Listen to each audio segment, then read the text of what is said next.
A young girl confronts death in a battle of wits. The Fox Animation lineup throws down, and an old favorite gets a classic redesign. That's coming up next on JO42 Reviews Casual Fridays.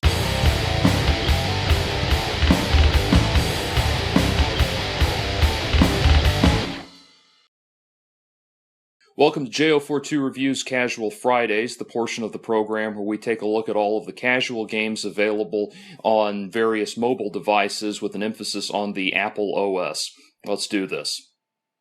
Fox Animation Throwdown from Congregate takes the Fox Network's animation lineup, specifically Family Guy, The Simpsons, Futurama, King of the Hill, Bob's Burgers, etc., and consolidates the lot into a Magic the Gathering style card game, or maybe a Yu-Gi-Oh style game. I don't know, I'm in my 30s. In any event, the game itself offers little in the way of strategy. Your main job is to collect new cards while the game does most of the battle on your behalf. If that's too much work for you, you can even set the game to go on total automatic mode. Thumbs down. A similar thumbs down, and for all the same reasons, for PVZ Heroes, the new Plants vs. Zombies spinoff from PopCap Games. A while back, I did a commentary about how Rovio had effectively jumped the shark by abandoning the clever level design of Angry Birds Classic and instead introducing a slew of gimmicky cash-in titles that were low interactive knockoffs of established games. This playing card style of reimagining of Plants vs. Zombies is sure to alienate even the most committed of Plants vs. Zombies franchise fans, and I ought to know. Seriously, PopCap, either give us a straight-up Plants vs. Zombies 3, or at least give us some DLC levels for Plants vs. Zombies 2. Help a brother out. The steady diet of member berries that is retro gaming continues with Galaga Wars.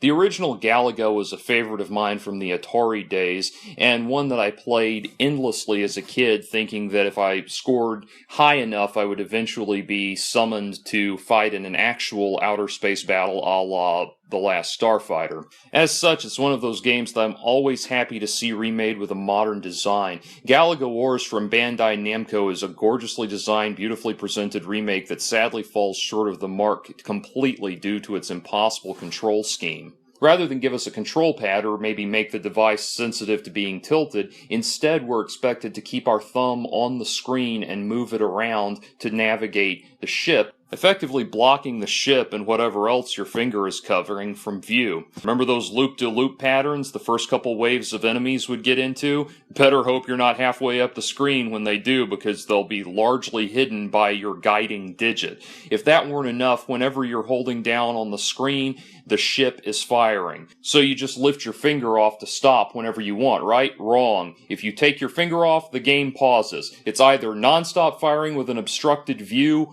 or nothing. It's a shame, too, because this is a really beautiful looking redesign of a classic game, but it's completely unplayable. Thumbs down.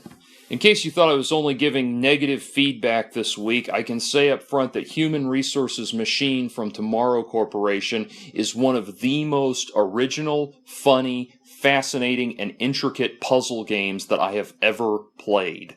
You play as a comically deranged wage slave who is tasked with completing elaborate office tasks by creating a series of programs to carry out various commands. It begins simply enough: carry objects from the inbox to the outbox, step 1, step 2, and then repeat. But look at this one. Okay, so I need to check each 2 boxes from the incoming conveyor belt and see if they're both the same. If that's the case, then I put one of the boxes on the outgoing conveyor belt and move to the next pair. So how do I do that with the limited number of commands at my disposal? Well, I move 2 of the boxes to the center, copy one of them to the third adjacent space, then subtract the first 2 boxes from each other. If that equals 0, then I move the third square box to the outgoing conveyor belt, and that's one of the easier puzzles. This is a game that truly challenges you to think outside of the box, pun intended. And pay close attention, kids. This is the kind of thinking that game devs have been doing for decades to program the games you love.